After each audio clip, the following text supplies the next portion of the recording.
Bé, bueno, estem en un dels grans aparcaments de Mataró i en aquests aparcaments, igual que en la resta de la ciutat, tenim un problema que són els cotxes abandonats. O sigui, Mataró cada any detectem més de 500 vehicles abandonats i la tramitació per treure'ls del carrer és farragosa i molt costosa per les arques municipals.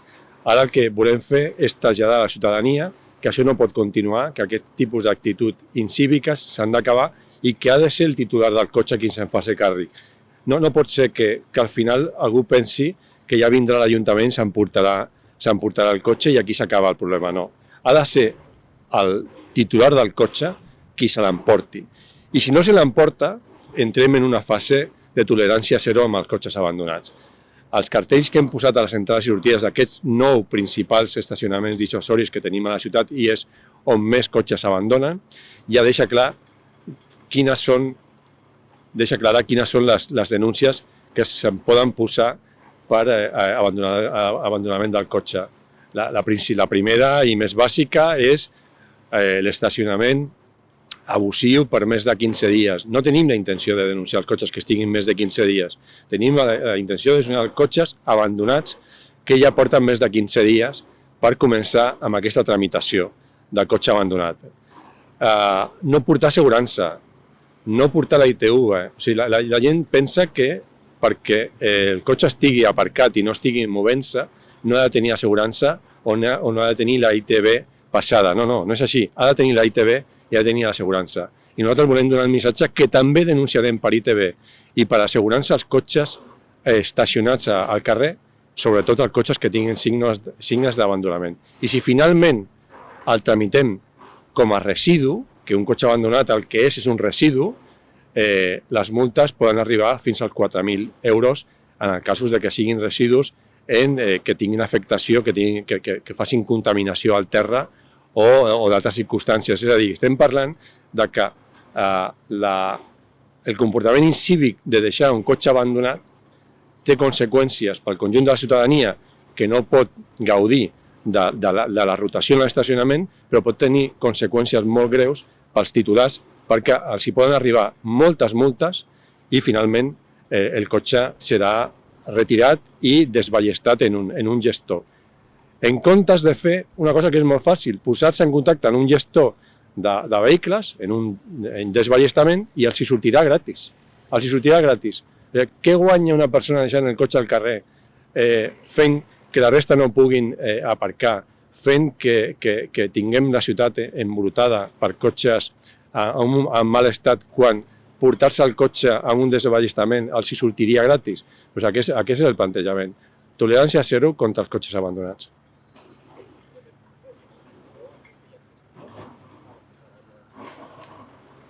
S'aplicava sobretot perquè l'objectiu era portar-se el cotxe i convertir-lo el abans possible en un residu sòlid.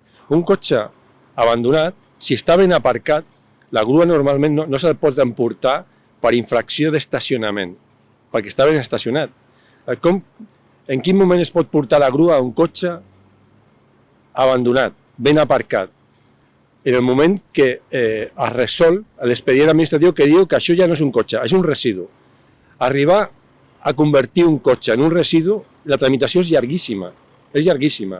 I aleshores, mentrestant, l'objectiu principal era aquest, era convertir el cotxe abandonat en un residu sòlid per portar-lo a desballestament. I passaven mesos, de vegades anys.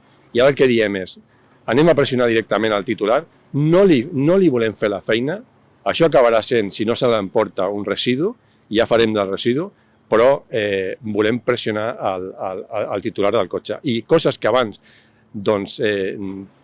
no eren prioritats per nosaltres, que era pressionar multant el vehicle, és el que farem ara, multant el vehicle. Sabem que aquí hi ha un problema afegit. Moltes vegades el titular que costa els papers ni sap que el seu cotxe està abandonat perquè ho ha venut sense canvi de papers i aquest és un problema que tenim. O sigui, un altre missatge, ojo, si compta amb vendre el vehicle o deixar-lo en un taller sense fer el canvi de nom perquè li arribarà la denúncia al que sigui titular, i el problema el tindrà el titular, i el tindrà per no haver fet el canvi de nom, o sigui que també és un altre missatge. Tolerància zero als vehicles abandonats i, si us plau, que la gent, quan faci compravendes, les faci amb els papers en regla. El que jo estic atenent és que abans no es pressionava, o fins ara no es pressionava prou el titular del vehicle perquè retirés el... L'objectiu no era la multa, era portar-nos el cotxe.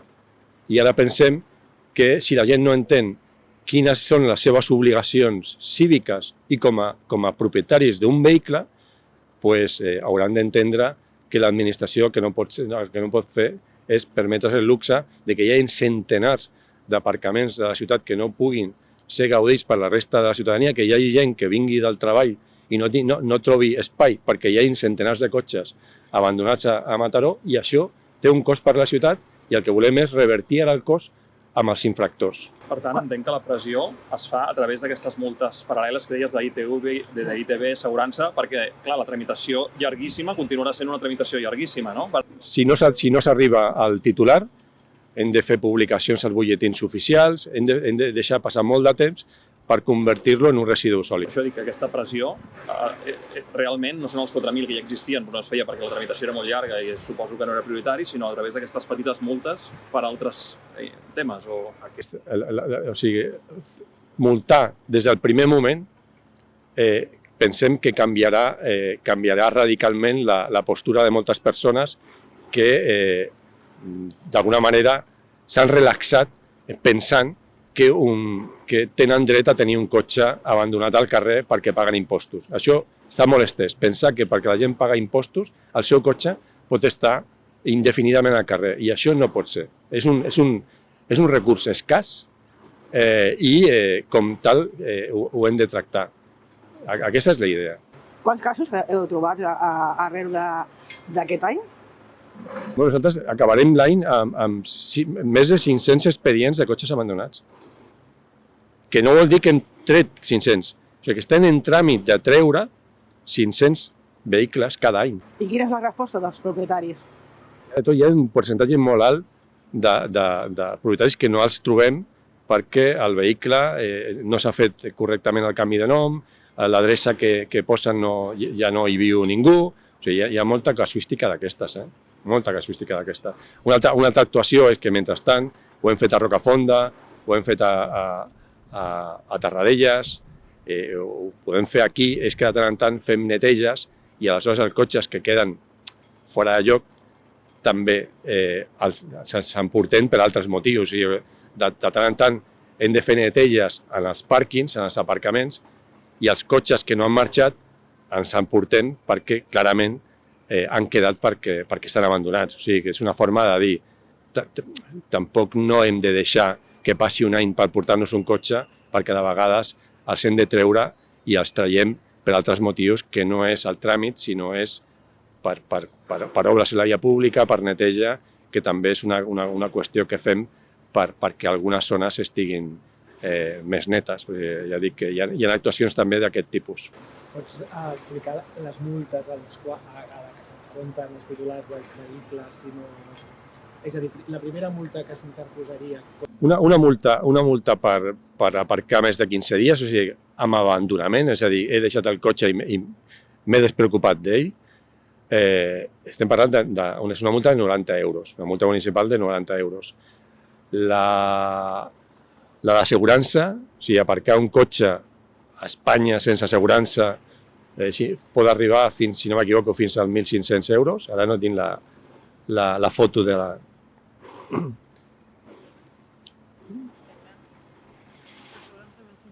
Sí, ITV 200 i estacionaves d'aquest àrea. La denúncia...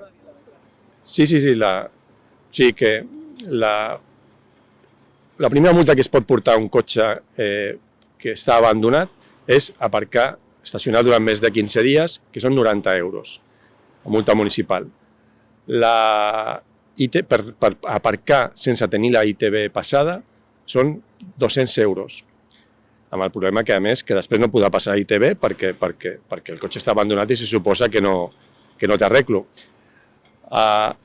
Estacionar sense l'assegurança a qualsevol lloc d'Espanya són fins a 1.500 euros. I ja com a residu sòlid, en el moment que es decideix portar-nos un cotxe perquè s'ha convertit en un residu, hem tramitat l'expedient de residu, pot arribar fins a 4.000 euros. Comentaves que hi ha un alt percentatge de titulars que no us localitzeu. Com lliga el voler pressionar i no tenir a qui pressionar perquè no es localitza? És a dir... No, a qui no localitzen, a algú li arribarà, a les multes li arribarà el titular. És a dir, el titular és el responsable. El titular, si el cotxe està a nom d'una persona, aquesta persona és responsable. I potser ha estat per una irresponsabilitat que ha comès fa anys, però és el responsable. El cotxe està a nom d'alguna persona i és aquesta persona la que s'ha de buscar la vida per solucionar i dir aquest cotxe no és meu, de qui és el cotxe, on viu aquesta persona, igual que quan s'arriba una denúncia de trànsit a casa perquè no han identificat el conductor i el primer que es demanen és identifique vostè el conductor si no era vostè, que és el titular. Però comentaves que hi havia vehicles que l'adreça no corresponia on estaves, que poder... El titular és el responsable, o sigui, el registre de vehicles, el padró de vehicles, tothom, cada cotxe està associat a una persona i a aquesta persona li arribaran les multes. I si aquesta persona, el cotxe ja no és seu, aquesta persona és la responsable de dir de quin és el cotxe. I fins ara, la relació amb aquest titular, fos o no l'usuari real del vehicle, quina era? Quina relació hi havia entre l'Ajuntament o la policia i aquest titular o pseudotitular d'un vehicle? Vale que no s'arribava al residu zero i a aquestes multes de 4.000 euros perquè era molt llarg, però tota la resta de tràmits de que tens el cotxe, quina relació hi havia? O sigui, es podia realment parlar amb els usuaris? No, portem una sèrie d'anys intentant arribar a aquesta solució que és informar al titular de les possibilitats que té de donar de baixa el cotxe directament al desballestament o fins i tot ajudar-lo nosaltres en els tràmits. O sigui, però això és un percentatge petit de gent, perquè això estem parlant de la gent que és més cívica, que ja no ho fa. És que la gent que al final accepta aquest tipus de solucions és la gent més conscienciada i la gent que potser simplement amb una trucada de la policia ha estat suficient. El problema és la resta de gent que pensa que pot deixar el cotxe indefinidament i que el problema no és seu, que és del conjunt de la ciutadania. Aleshores, sí. El cotxe que ens endonem ara, que porta aquí anys abandonat, la relació amb aquest titular, sigui o no l'usuari, el senyor que hi ha els papers, quina era? Ara se li dirà que si no ho treu, té la ITV caducada, segurament no té assegurança i si és un residu li hauran 4.000 euros de multa, d'acord. Però fins ara, els últims 3 o 4 anys que porta aquest cotxe aquí, la relació amb el senyor que apareix als papers, quina era? Bueno, segurament serà un titular, o no hem trobat el titular, o no hem donat amb el titular actual del cotxe. I el titular anterior no s'ha volgut fer càrrec. Per què? Perquè no han vist la necessitat, perquè sabien que tard o d'hora l'Ajuntament s'emportaria el cotxe. El desballestarien i no passaria res. I això és el que no pot passar. El responsable dels cotxes són els titulars dels cotxes. I si els titulars ho han venut, s'han de preocupar de que la persona última, que era qui tenia el cotxe, qui ha fet la infracció, la pagui. O el que passarà. Què és el que volem que passi? El que volem que passi és que ràpidament els donin de baixa.